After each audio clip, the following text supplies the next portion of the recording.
Hey folks, let's do some quick sound checks if you don't mind. Can you hear me okay? If you can, just go to the questions box and say, hey Nick, we can hear you, we can see you, and then we'll know. We'll wait till we get 5, 10 people who've said, okay, well, yeah, that's fantastic. Awesome. Can you guys see Tracy okay? And can we get a little sound check? Hello, hello. Hi, everybody. I'm Tracy. Can you hear me? Perfect. Yeah. Great. Okay. Um, the majority of you know what's up right now. We're not going to get started till 2:02. That's what we do with exclusive webinars. But you also know that you are excluded from this next part. If you are coming to an exclusive webinar for the first time, you got to be part of our long tradition.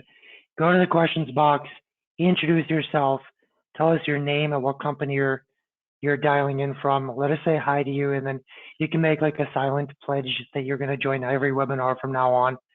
So we have just over 900 people signed up for this. It's going to be pretty fun. But let's see who the first brave folk is who introduces themselves. We got Matt from Super Distribution. What's happening? Drew from Sleep Out, Melissa from Mahogany Smoked Meats. I shouldn't have missed my breakfast. Sasha from Heat Transfer Warehouse. Oh my God, hold on, guys. This is too many people all at the same time. Ooh, hold on. I have to expand this.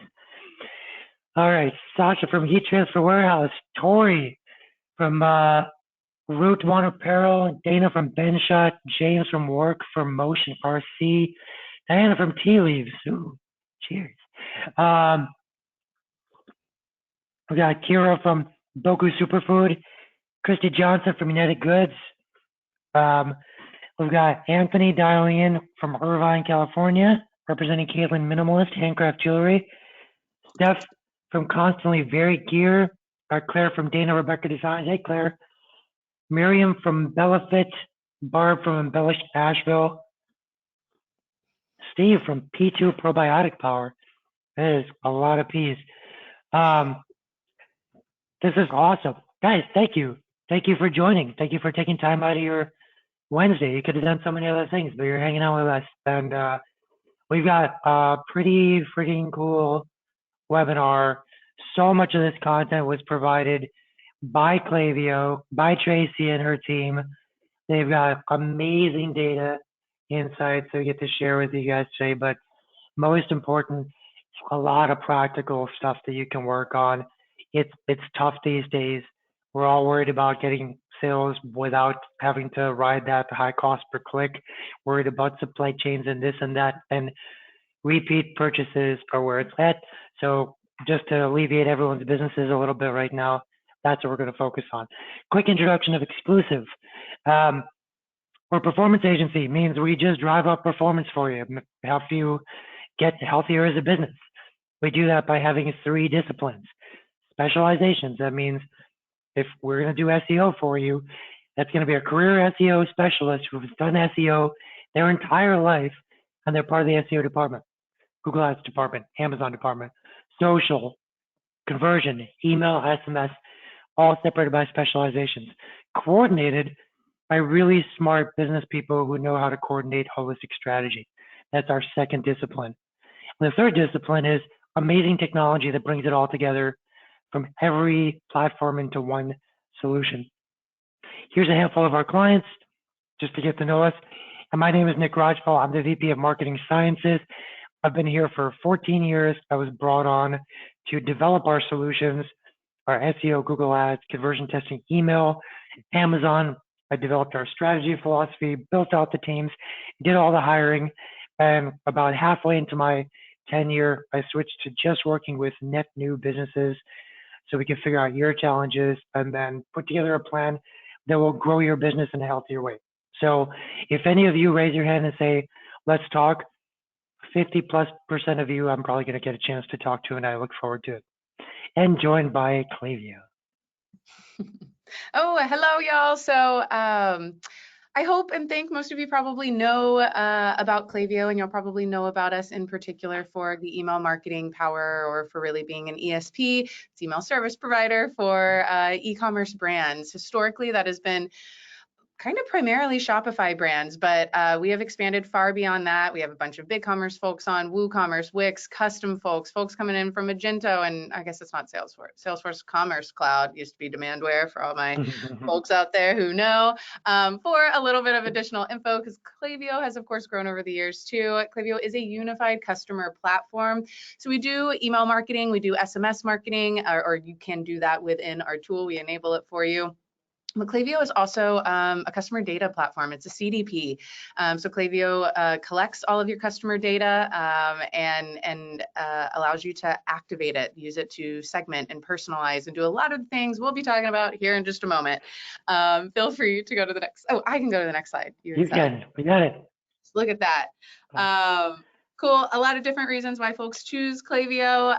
Like I said, it's a unified platform, so you don't have to use an email provider and an SMS provider and like a data collection provider like Segment. You can use one. Oh, we do forms too. Great. A lot of things can be done in platform. It is fast and accessible, so marketing teams are able to use it just as well as developers. We've launched quite a few APIs. Our V3 ones actually came out yesterday. We'll be talking about them more in July, but they are live now if you have developers who are interested. There are enterprise-grade personalization tools, so it scales with you as you grow. You can start on Klaviyo day one and never get rid of it if you don't want to. That's what's great about it. And then of course we have a really great ecosystem. So really strong connections with any e-commerce platform that you use, as well as any review services that you use, or if you're a CPG brand that needs to enable repeat purchases. I mean, just about anything that you need to do, we have that ecosystem built out for you. And then of course, if you need something super custom, that's what those APIs are for. Oh, next slide. I keep forgetting that it is me. Whoops. Cool. This is what our platform kind of looks like on the back end. It actually doesn't. It's a bunch of zeros and ones. But this is what it looks like when you visualize it not for robots. So of course we have that database, which is the CDP, the learning platform, which is producing a lot of the data that you ultimately see, which show revenue driven through the platform, as well as customer lifetime value. And then of course the experiences that you can push through: email, SMS, forms, a lot of things. Sorry, I'm running through this fast. We want to get to the better stuff. You know what? We'll go here. Who am I? I am Tracy Wallace. I'm the Director of Content Marketing and Content Strategy over here at Klaviyo. I've been in the e-commerce industry for like 15 years, which is nuts to say.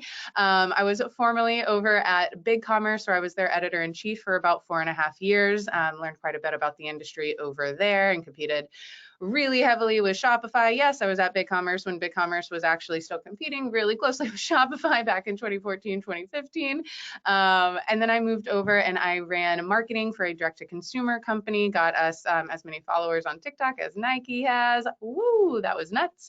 And then I've also headed up marketing at some other technology companies. I did start my own direct-to-consumer company there for a hot second. My family has a B2B manufacturing business. And so I figured out easily where to source my products. It was from them. I ended up shutting that down though, because I also want to have a life outside of just doing work all the time. But I am excited to be here helping to present some cool ideas to you. I'm going to go ahead and dive into these. I believe I have the first 6. Is that right, Nick?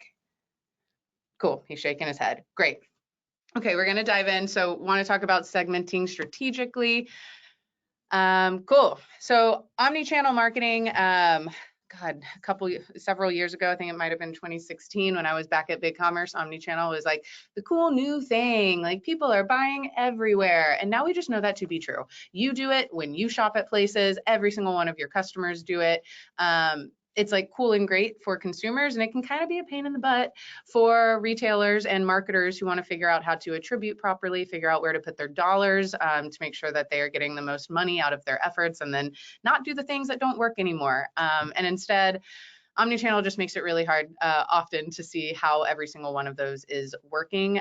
This is a quote from McKinsey where they're saying, look, people don't just shop in one channel, which we all know. It's also not just 5. It's on average, people are shopping across 10 or more of your channels.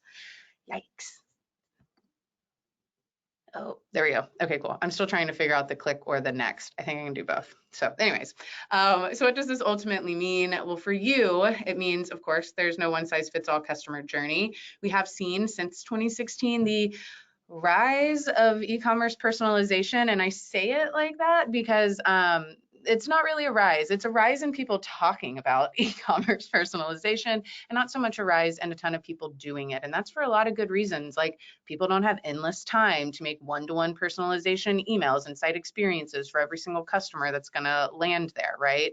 So what I want to talk about here and what segmentation ultimately helps you with is it's not one-to-one personalization, it is one-to-many personalization. You want to figure out your individual customer segments and build those customer lists.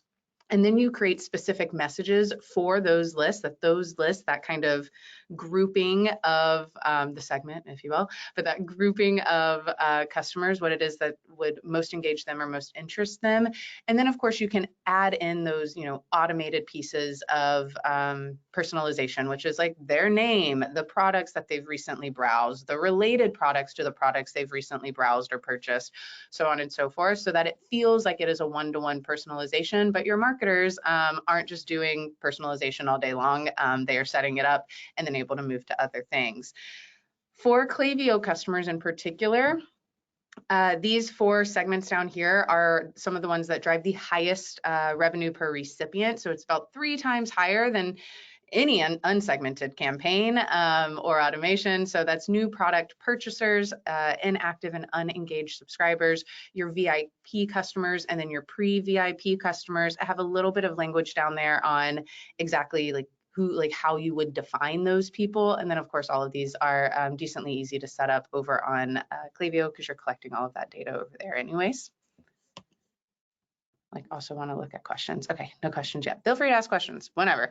But that's just the beginning. So these screenshots seem kind of small, but really what all these screenshots are saying is that the #1 mistake that email marketing experts in e-commerce in particular see brands making is just a lack of segmentation. And I will tell you today, I was writing an article on segmentation and personalization, and I was like, let me go look through my own emails because I buy from a lot of direct-to-consumer brands or just e-commerce brands in general, like everybody. And I went through and I was like, wow, nobody's even using my name in any of these emails. Like it is shocking how many people are not doing it. And I am not saying that to make anyone feel bad. I know there's a million different priorities on everyone's plate. The data does just suggest that when you segment and when you add those small bits of personalization, again, you want it to be one-to-many, and then you want to automate that one-to-one, that you just get better open rates, you get better click-through rates, all of that jazz. This is how a lot of email marketing experts are making a bunch of money, y'all. They're coming in and segmenting your stuff. You can do it for yourself. We just got a quick question. We expected this. Will we be getting these slides afterwards? Everyone's going to get a recording. Everyone's going to get the slides. Still take notes for whatever you find important, but we will make sure everyone gets all this. Yes. Okay, cool. Additional segmentation triggers to consider. A lot of them, but I'm going to run through and read some of the bolded things here. So you can base these segments off of what someone has or has not done on your website. So setting up triggers on if they've seen your most popular products, or if they haven't, has someone visited your blog or not. You can test these. You can see which segments ultimately drive more revenue, more engagement, whatever it is. But any activity that is happening on your website, if you already have someone's email, you're going to be able to capture that in Klaviyo and then can create segments off of that. Properties about someone. So depending on if they have used certain integrations, say they're part of a loyalty program, right? You can pull that data in and the certain points that they have in and begin to segment based on tiers, right? Where someone is located, this one is big for a lot of people, especially if you're an international brand. I know people say this all the time, but you don't want to market bathing suits to Australia in June. not bathing suit season.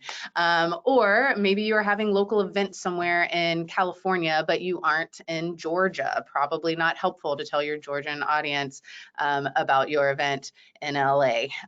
So you should set up segments there.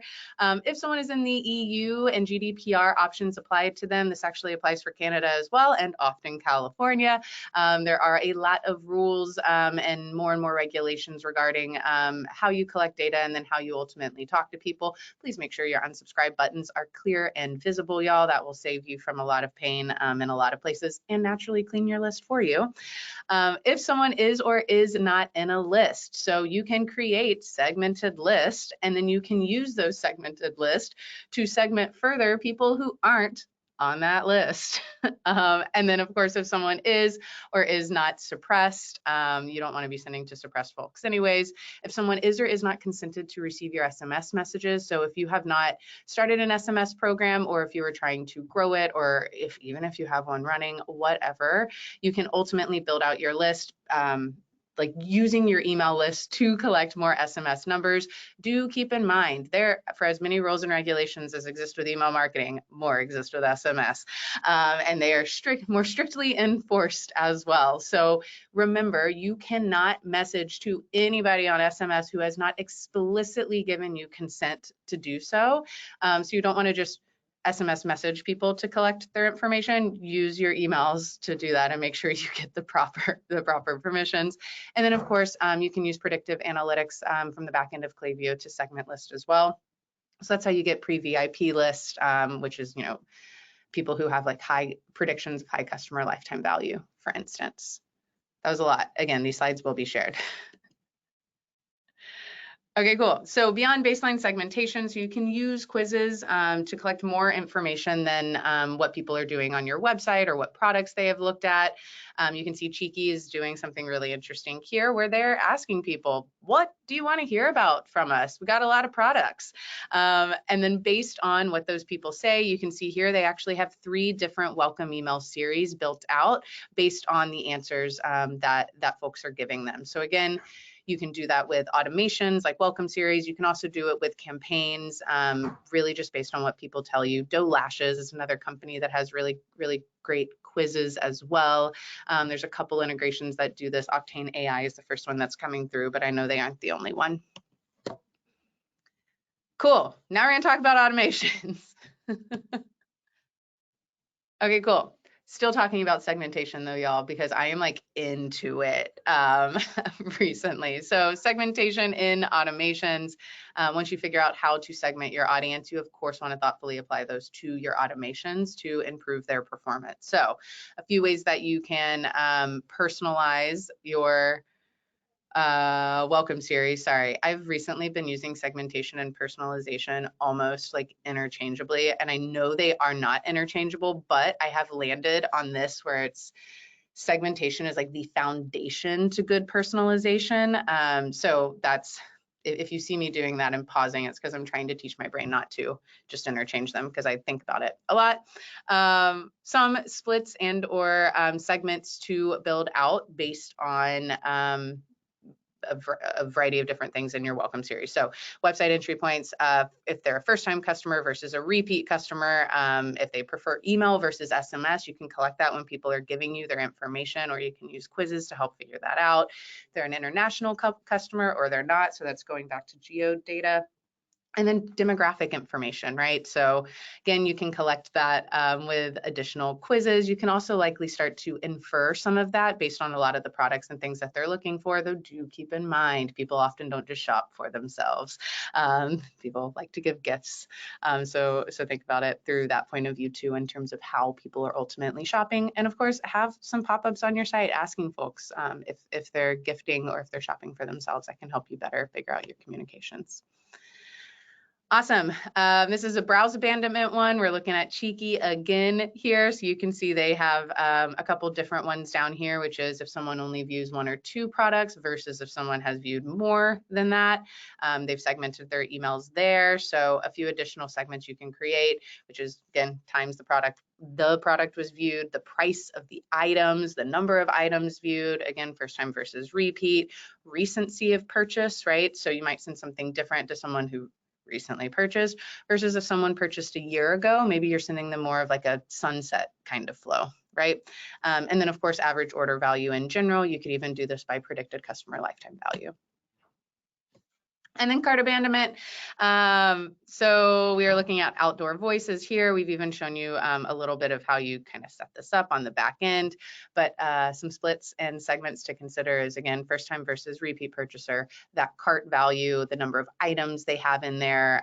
You can even start to look at, especially if you have a large product catalog, how related are those items? Are they in the same type of category? And if so, maybe you send them a different message than you would someone if they're looking at, I don't know, like shoes and earrings. And I'm just using an example of the things I have on. Okay, cool. So looking at this a little bit deeper, we have an example from, oh, I don't know how to say this. I think Maria. My team loves these products, but I have not used them myself. Here, the founder is ultimately trying to gather some of that zero-party data and feedback from their customers, right? So here's the thing. We all know, we get it. Marketing is about people, and all the advice on the internet is like, go talk to your people. And you should set up calls with them. I mean, at least like 5 of them every so often, right? Like as often as you can. But we're all busy people, and that's not always a possibility. So how can you figure out how to use email, maybe even SMS, to gather that feedback just over time in an automated and scalable way? So that is what Maria has done here.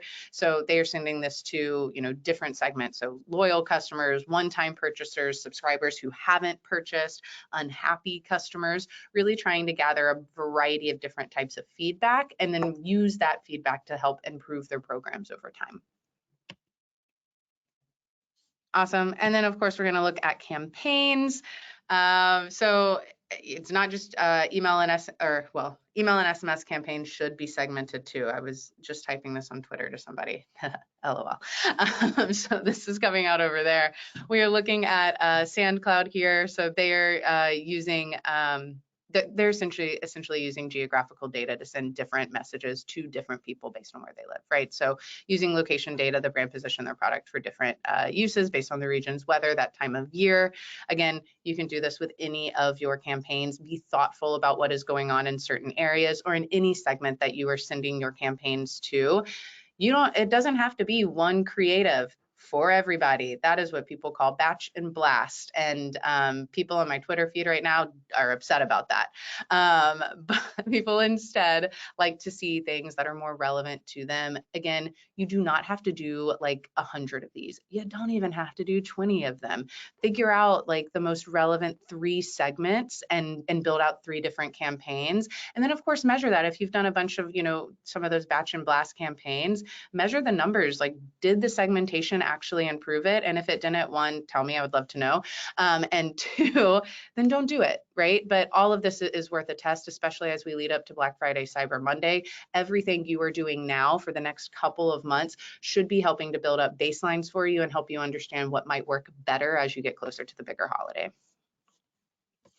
Awesome. So just saying this again, segmentation might not be exactly personalization, but it is how you build the strong foundation for good personalization. So you segment by demographics, geographics, acquisition sources, right? So whether they came through organic search or an influencer post, that matters. Shows you what ultimately gets clicks to a certain thing for that individual person, the browsing and cart history, purchase history, predicted data, and then of course you can change imagery, subject lines, timing, channel, messaging. There's a bunch of stuff. And again, you probably want to A/B test a lot of this, but there's certainly no harm in segmenting things out further. If you are concerned, if you are sitting here thinking, you know what? If I were to segment, I might only have 50 people on an email list. That's probably fine. You will probably get far better open rates on those emails, which also helps to protect you against email deliverability issues and landing in spam. Smaller lists with higher engagement are far better than larger lists with low engagement. I believe you all know this, but just saying that again for posterity purposes. And then of course, the more data you have, the more you can segment. Maybe you are worried you don't have a ton of data. I promise if you are on Klaviyo and have that pixel installed correctly that you do have a bunch of that data, but you can collect even more. So you can use those quizzes or the email like Maria was sending out to collect additional data and additional feedback from folks and then further segment there. Cool. Not sure where to start? Look at your engagement and figure out and build out engagement segments. That is a really good place to start. It will also help to improve your email deliverability. Again, if that is of any issue for you right now, now is the time to fix it prior to Black Friday, Cyber Monday. Clean your list regularly. Of course, you do not want to continue sending to profiles that should ultimately be suppressed.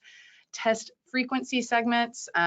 See if you were sending every day versus every other day versus once a week, would that affect how people were engaging with your emails? You can create segments for that and test that appropriately. I was once on stage with Ezra Firestone. I don't know if many of y'all know him or not, but he's a pretty decent e-commerce expert. And I remember somebody asking him in the audience, because Ezra sends like 3 emails a day for the brands that he runs.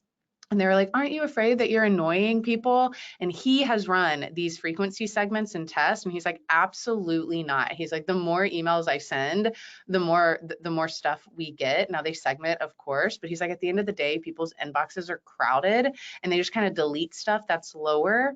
And so that was working for him. Again, what works for every brand won't always, or what works for other brands won't always work for yours. So you do want to A/B test and then, or A/B test. And then of course, you want to use customer lifetime value strategically. You can certainly segment on that, including that predicted information. And then if you want to learn a little bit more about customer first marketing, which does include segmentation, it does also include talking to your customers and then figuring out ways to scale, getting some more of that zero party data so you could segment any further.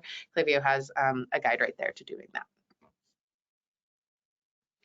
Whew, okay, maybe you're thinking, you know what, all of this is cool and great, but I am still really down and out about iOS 15 and not stoked about what that was, or about what happened there, which for anyone who is not familiar, iOS 15 essentially obscures open rate data. Now, open rate data, you could argue, is basically a vanity metric anyways. People want click-through and revenue generated, but open rates were a pretty good way to understand if your like subject line copywriting was working, right? Or if your emails were going to the right folder. So there were a lot of really great things about it. It's a little bit inflated now, and that sucks because data is the lifeblood of effective marketing, especially for retailers. Apple is certainly not the only one that is doing this. Google is planning on releasing similar updates come the end of this year, 2023 now. I think they might have pushed it back a year. Anyway, that's great, sort of. Should still prepare. Here's how you can do that. So like every other ESP in the world, this certainly affects Klaviyo data and numbers. So what it did, I'll just reiterate what I said a second ago, iOS 15 update hid open email behavior, hid specific location data, so it's blocked IP tracking for some addresses if that's what Apple users wanted, and then of course obscured some click-through activity, so like click-through rate. So there's a difference, I believe everyone knows, but I'll say it if not, a difference between click rate and click-through rate. Click-through rate was based on the number of people who opened your email. How many of those people clicked through? Well, if open rate is obscured, so is your click-through rate. Click rate data, just click data in general, is now the far more reliable one. Of course, like everyone else, it affected Klaviyo. We did see that network-wide open rates were up roughly 15%. Why would they be up if data was obscured? Apple has bots open in these emails, that's why. And that's not fun for anyone. So it might look like your emails are performing better when it's just bots opening it at like 1 a.m. Location tracking may not always be available and or reliable at the smaller geolocations. At larger geolocations, it certainly is. So that's great. Revenue attribution in some cases can be inflated, though Klaviyo relies on a model that is called cooperative attribution, which is a very, very conservative attribution model in terms of how much revenue Klaviyo is actually giving to your organization. A lot of folks tell us that they think Klaviyo is driving far more across email and SMS. We prefer to be conservative because we're marketers too, and it sucks when you are using a tool that says they're driving basically all of your revenue. And then you end up with a situation kind of like the Facebook paid ad situation where everyone was over relying on that channel. Okay, here's what you can do though. Segmentation, again, everyone, we won't stop talking about it.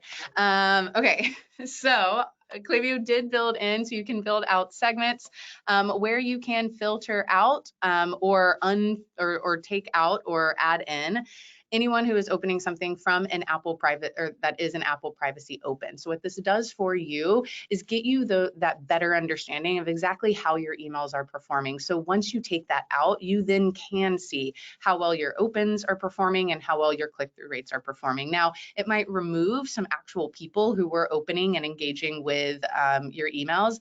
That's fine. We can't tell if they are people or if they are bots. So just get them out, and then you can see ultimately what those numbers are, which then gives you a good baseline. And now your copywriters and a variety of folks can, better understand A/B test and a variety of different things. Cool. Same thing here. This is on the attribution side. So you can remove people who are coming from Apple privacy opens and a lot of your attribution data. Again, cleans up your data for you, might remove some people, but ultimately this is making it far more reliable so that you can actually measure your numbers against historicals rather than that potential 15% lift, which just isn't a real lift at all. Cool. A little bit more on attribution here. So you can, of course, build custom reports down here. So this allows users to track how many Apple privacy opens are occurring for each email campaign or flow. So if you go ahead and add in there, you want to see unique Apple privacy opens, total Apple privacy opens. So this will, of course, show you of this campaign that you sent, what is that percentage of folks coming through that channel. You can, of course, remove it and or exclude it to see the inverse, right? It's not a click. Oh no, it was. Okay, I'm almost there. Got it. Okay, great. And then cool. So if you want to track how many Apple privacy opens are happening, you can use the single metric deep dive to do that. Do keep in mind though that this is only reliable beginning November 20th, 2021. So we are almost to a year. You can certainly get 6 months of data, which is great. It gives you a little bit of a benchmark. This is where you do it if you're using Klaviyo. Okay, cool. And then know your benchmarks. Great. So Klaviyo just published, and we will be continuing to publish every quarter, our email marketing and SMS marketing benchmarks by industry. So you can see an example here. We have apparel and accessories, but it's apparel and accessories, automotive, electronics, food and beverage, so on and so forth. You can see it broken down by what the average open rates, average click rates, average conversion rates, and average revenue per recipient rates are for each one of those industries based on all of their automations, their welcome flows, their abandoned cart flows, just their regular campaigns. We even have some SMS data in here as well, because a lot of our email customers are also using our SMS. So it's like we don't like to parse them. We think they're complementary rather than standalone channels. These are really good things to go and look at and ultimately benchmark yourself against. Though do keep in mind, these are averages. A lot of people are doing a lot better than this. So if you are performing under this, that is a huge red flag. I would encourage you to go in there and figure out how you might be able to improve it using some of the stuff we talked about in this webinar. And if you're doing far better, fantastic, gold star. Here's the SMS marketing benchmarks as well. We have the form conversion rates for those, click rate, conversion rate, unsubscribe rate, and then of course revenue per recipient for the exact same verticals. All of this data is for Q1 2022. We will be updating these for Q2 2022 by the beginning of August. It will be the same URL. We will just continue updating it for folks so that people can see over time how these trends are trending and continue to benchmark themselves. Awesome. By the reminder, everyone's going to get a PDF copy of this, so you can click in the link when you get that for all those benchmarks. We still have a few things we're going to cover: how to get more people signed up to your email, how to get more people signed up to your SMS, how to use your segmentation for Facebook ads, Instagram ads, and why a lot of people are getting bad results on Facebook ads because they're just using the levers wrong. We're going to get to all that, but if it didn't already feel pretty clear at this point, trying to get a high repeat rate does require great technology, but even with the great technology, it's really hard to figure out what you're supposed to do and have the right strategy. So we thought it would be helpful for everyone to just blast out a kind of an offer to just help in any way. So basically, let us know where you're at with things. If you're hoping to migrate to Klaviyo and you like pricing, then answer it that way, and Klaviyo will reach out with some pricing. If you want to migrate to Klaviyo, but you really do need a better strategy plan, then both Klaviyo and Exclusive will reach out. If you're already on Klaviyo, we've been really lucky to have Klaviyo be such a great partner of ours. They have passed so many Klaviyo accounts to us because they trust us with developing really good strategies and getting the most out of the platform and tool set. And that's what we're offering here. You're on the platform that we are masters of. We would love to go in and say, if only you knew how to use this the right way, you'd be able to really pad your business for any type of uncertainty. So that's that third option. And if you're all good, no worries. But we know a lot of people here also are from agencies, and we're glad that you're here. But I'm going to go ahead and close this out. Just over 40% of you have asked for us to reach out. Thank you, guys. We will figure that out. A few things here. So first, email and SMS signups. So there's a few different ways to get people to sign up to your email. But it's better that you first kind of recognize who you are, and then from there you can kind of choose your tactics. So if you're a low brand awareness business where people don't really know that much about your brand, they saw your ad in Google Shopping for the first time, for example, they clicked in, their knowledge of you is at like 10% of your average customer. In that case, just start with a discount. There's no brand cachet there. You don't have much that you could possibly offer except for a discount. Say, give us your email address, you're gonna get 15% off, then explore our brand. Go ahead, but you're gonna want something, so you've got that coupon secured. If you do have brand recall, but you're also okay kind of being seen as a standard price or a discount price in your market, then do give a discount, but also introduce them to some kind of club or some community. That's really effective. And you can see what Tommy Hilfiger has done here, where they've kind of positioned themselves kind of as a aspirational, but for the most part, most of their business comes from standard or discounting. But if you are very premium in the market and you can't give away any bit of that competitive edge, that's okay. In that case, just say, hey, you want to be part of what we've built? Just give us your email address and you'll get some exclusive access, maybe an invite only to one of our brick and mortars. You don't need to give away discounts. You don't need to give away your brand cash. So choose your lane first, obviously. Study after study has shown that it's better to first get email address, and then after you get the email address, you can kind of progressively ask for an SMS. But because SMS is so effective, 98% open rates, 29% click-through rates, a lot of businesses just want that SMS up front. So there are really effective ways. If you have developed a newsletter that has a lot of value, like Williams Sonoma with all their recipes and whatnot, that's the best time to just say, we've got everything you want for your lifestyle. Give us your email, give us your SMS. Don't ask for anything else. But if you don't, you got to rely on discounts. That is pretty much your only way to get in.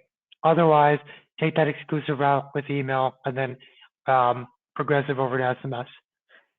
When you put together your pop-up, go back to the fundamentals of usability. So think Steve Krug's usability. Don't make me think, godfather of modern day usability. He said, keep your elements separate, choose what elements are going to be prominent, and then create prominence. So you have to follow that kind of process. Klaviyo chose this particular pop-up back in 2020 as the best pop-up they had seen on the internet. And if you look at it, it's pretty eye-catching. But there are some fundamentals here. First of all, a lot of use of contrast to make sure that the The font is very easy to read. The second thing that's done really well here is the fields are pre-filled. Enter your name, enter your email address. You always want to give those cues in case someone starts filling it out and then they walk away and they're like, wait, what was I filling out again? They need to see that. The human element, literally the human element, having a human on your email sign up is one of the most effective things you can do. And then finally, a clear call to action. In the first party, third party crazy world that we're in, if you don't say subscribe, you try to obscure it with something more fun, you may be moving away from what you should. So subscribe is nice and clean and simple. Socialized targeting. When you're on Klaviyo or you're doing any holistic marketing, you want to coordinate your segments and your lists in a way that preserves the integrity for email, for SMS, for Facebook ads, for Google ads. We're going to talk about preserving integrity of segments for Klaviyo. Klaviyo has made it really easy. This is actually the reason why we first started to work with Klaviyo back in the day. It was so easy to take audiences, they're being utilized for email pre-SMS, and organize it and connect it over to Facebook. You just go to your integrations if you're on Klaviyo already, click Facebook advertising, and then just approve everything. What is Klaviyo allowed to do? Just say everything. You've got to, because you're trying to get the best results possible. So don't hold back. There are some tips here though. You want to try to organize your targets. You've got very new to your list. You got people who are already showing repeat buying habits, and you've got people that are really getting cold at this point, and you've got to do something to warm them up. So new, through your segmentation, you can target new customers and cross sells. Basically people who've bought one product and a complementary product. Then you've got repeat, people who are buying a lot. Based on purchase behavior, you can set certain thresholds, and lifetime value you can set as minimum thresholds. Then you've got your cold audience. The cold audience is hard to get excited again. This is where you want to push a lot of seasonal products, new products, get the testimonials going, try to invigorate their brand experience. So these are the win back lists and the re-engage lists.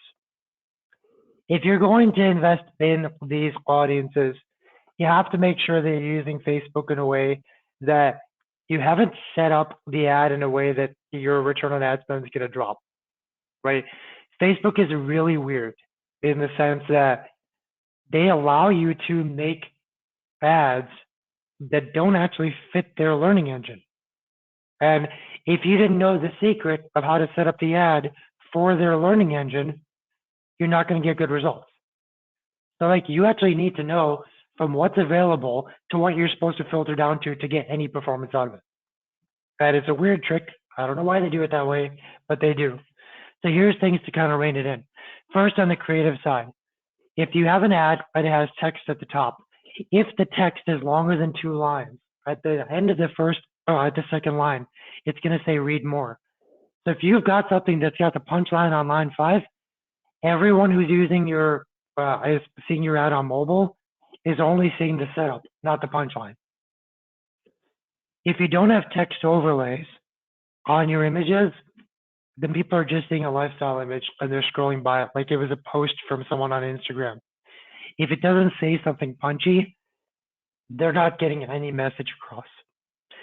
And finally, on the creative side, if you're not using dynamic ads, ideally with really good logic, someone has not bought, they looked at a product that has a 0% conversion rate, show them an alternate that has a 10% conversion rate that is similar, that's good logic. Show cross sells to past customers, show gateways and top sellers to new customers. Stay within your segments. All that has to be codified. But if you're not using dynamic ads at all, then where you are in terms of your average return on ad spend would only go up because your dynamic ads would be so much better in terms of performance. In terms of structure, this is an interesting one. When you set up a campaign with a lot of different ads, Facebook is going to choose the winner of those ads before they're supposed to. And then they're going to send all the ad spend to that winner. And you're going to go back and look at that 30 days later I say, why am I spending 5% of my ad spend on the ad that is performing 10 times better? It's because Facebook messed up. We actually built a really cool tool that allows us to be more statistically valid, but just don't adhere to their A/B tool. Don't set up the wrong goals. So if you're using daily unique reach, impressions, or link clicks, which like Tracy was talking about with the Apple bot, a lot of those link clicks are bots. Stick with landing page views and then anything beyond all the way to sales. And then spend levels. Facebook shouldn't let you spend less than $5,000 per month. Well, why am I saying that? Because when you look at all of our clients and their ad spends, only after they spend $5,000 per month do we see the learning engine give that hockey stick improvement in performance. Anything less than that, it just doesn't work. And finally, it's time to expand KPIs. We're no longer in a world where we can just be focused on return on ad spend. We need to grow. We need to be more agile, and we need to think more granularly. What we are impressing upon the e-com world is think in 5 particular KPIs. The amount of awareness activity that is happening with people finding out about your brand. How much activity you have on the shelves. Someone searches for a category you show up for, and then you show up in Google Shopping, on Amazon, etc. Those are consideration activities. From your first click to your first purchase, that activity is called conversion. Because we wanted to talk to you about how to get repeat sales, reminder, loyalty should have its own KPI. All the activity targeting past customers for repeat purchases should be measured in its own activity. And finally, getting your happiest customers to speak up, share, like, review. That's advocacy. And these things kind of virtuously support each other. The stronger any one of these pegs gets, the stronger your business is, and the more invulnerable. But remember that each one of these activities should also have a distinct KPI that you kind of hone your business around. And for loyalty, it should be repeat orders. If you're an exclusive customer, over the course of the next 30 to 90 days, you're going to start to see reports that reflect this new way of thinking across all channels. Really excited about that. Before we get to the many questions that, really great questions, by the way, that have been asked, want to just offer, we've been doing this for 25 years at Exclusive. We're the first online retail agency. We have a lot of experience to try to figure out how to take a business, understand it better, develop a plan that is better than the plan you're doing right now. And we don't mean that with any hubris. Just give us a chance to think it through and see what you think. The way that we figure this out is first, we have a candid conversation.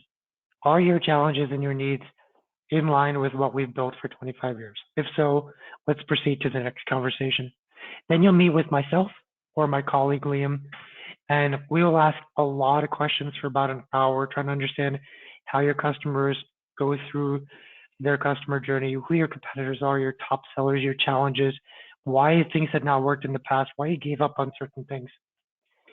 And then we will put together a growth plan. And hopefully we get close to what we should do. And that growth plan will tell you why we believe in your business and the X factors that we think we should elevate in your marketing. We're going to figure out everything your competitors are up to. Who's spending, who's optimizing for what, how are they separating their X factors compared to you? We're going to think about the distribution of investment across the virtuous activity cycle. You need more awareness. You need more repeat purchases. Here's where we're seeing a disconnect in the chain.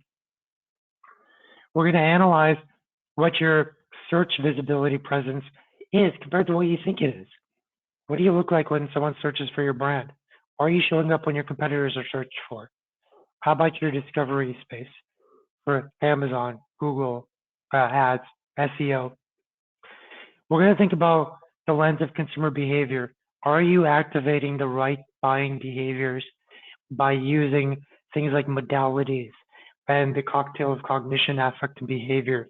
Basically principles that have been tested for almost 100 years to activate buying at a higher rate. We'll identify how your competitors are using email and Facebook and we're marketing using scraping tools that we can bring in and see what they're up to versus you. And then we will tell you everything. Here's your team structure. Here's what we're going to focus on. Here's pricing. Here's the reporting that you're going to have from now on. If you believe in us, give us a chance. And if we need to deep dive into anything, Klaviyo, Google Ads, SEO, Amazon, because there's enough data, then we'll activate those specialization teams to do those analyses. We don't charge anything for this. We may not be the right fit, and that's okay. We will figure that part out. But we'd like to offer this to everyone who's here. And if it's not a fit for your business, please go ahead and tell us it's not a fit. No problem. We've got 10 minutes left as well for us to go through and answer some of the questions. Tracy, have you been able to monitor some of these questions as they come in? Yeah, I've been looking at some of them, and I have a bunch of people are asking questions about geolocations and IP addresses. So I've dropped a couple links into those folks. So if anyone hasn't seen some of the questions happening over in the question section, I made those available to all. There's a lot of different ways. Klaviyo figures that out for you, and it updates over time based on how someone's engaging with, or I guess not how they're engaging, but like where they are when they engage with your stuff. Awesome. By the way, no one can see these questions except for us. So if you have to read out the question, please do. Dang. Okay. Well, I will drop the geo ones in there, but I'll read out a couple of the other ones here. So one of these was, would all of this data be accessible in Klaviyo? So this is from what I was talking about earlier. Yes, a lot of it is available there, or all of it is available there. For anyone who's not familiar, who hasn't already done this, feel free to head over to the Klaviyo Academy. I mean, it is a freaking masterclass over there in how to do all of this stuff, like walkthroughs of how to do it. There's even courses you can take in video walkthroughs, but a lot of it's also text. So feel free to look at that.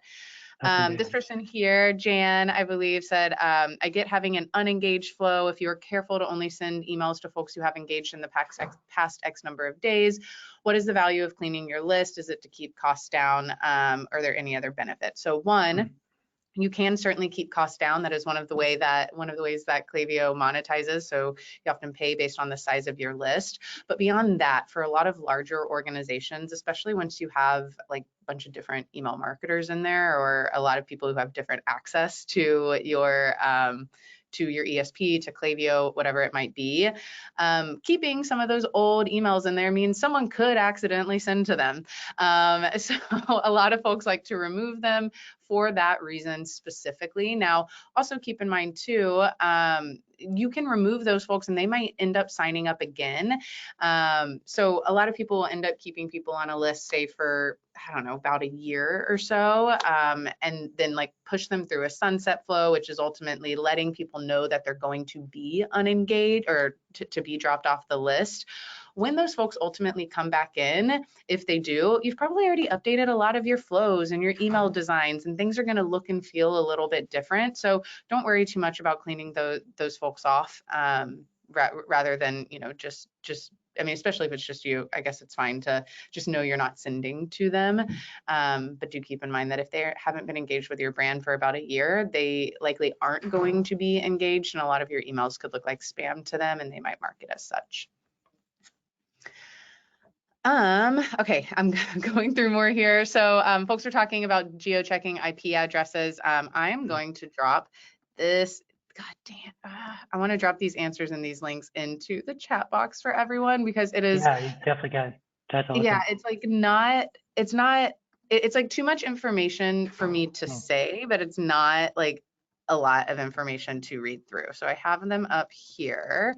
I'm going to drop them into the chat box. There's one. Sorry, I'm like going through a bunch of browsers. I'll answer another question in the meanwhile. Sasha asked, I was wondering on the human element for email. We recently had a wallaby mascot. Do you think adding pictures of our mascot could be considered a human element? Yes, it'd be so awesome.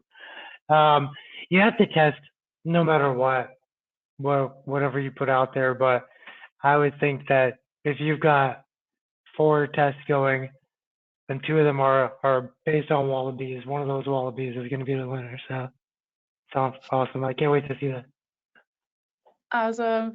Okay, I want to answer at least two more on here, one from Jan, one from Rachel, and then if we have time, can go into others. So Jan's other question here was about abandoned cart flows. Do you recommend 2 flows or 1? For example, I currently have one for add to cart and one for checkout initiated.